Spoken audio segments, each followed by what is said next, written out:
வணக்கம். நடிகர் ரஜினிகாந்த் அவர்களுடைய பிறந்த நாள் இன்றைய தினம் பார்த்தோமெனால் கொண்டாடப்பட்டு வருகிறது.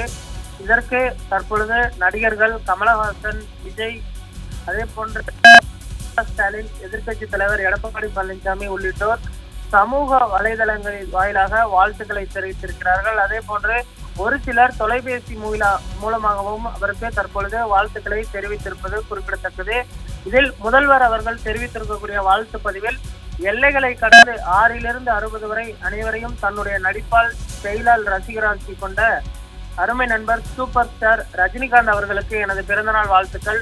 திரையுலகில் தொடர் வெற்றிகளை குவித்து வரும் தாங்கள் எப்பொழுதும் அமைதியோடும் மன மகிழ்ச்சியோடும் திகழ்ந்து மக்களை மகிழ்வித்திட விளைகிறேன் என்றும் தெரிவித்திருக்கிறார். அதே போன்று நடிகர் கமலஹாசன் அவர்கள் அன்பு நண்பர் சூப்பர் ஸ்டார் ரஜினிகாந்த் அவர்களுக்கு இனிய பிறந்தநாள் வாழ்த்துக்கள். மென்மேலும் பல வெற்றிகள் பெற்று நலம் சூழ மகிழ்ச்சி நிறைக நீடூடி வாழ்க என்றும் அவர் தனது வாழ்த்து பதிவில் தெரிவித்திருக்கிறார். தமிழக வெற்றி கழகத்தின் தலைவர் விஜய் அவர்கள் பார்த்தோமெனால் முதன்முறையாக ஒரு தலைவராக நடிகர் ரஜினிகாந்த் அவர்களுக்கு தனது வாழ்த்தினை தெரிவித்திருக்கிறார்.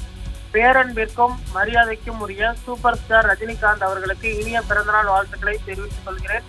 தாங்கள் நல்ல ஆரோக்கியத்துடனும் நீடூடி வாழ இறைவனை பிரார்த்திப்பதாக அவர் தெரிவித்திருக்கிறார். அதே போன்று எதிர்க்கட்சி தலைவர் எடப்பாடி பழனிசாமி அவர்களும் தனது ட்விட்டர் பதிவில் பிறந்தநாள் வாழ்த்துக்களை தெரிவித்து இருப்பது குறிப்பிடத்தக்கது.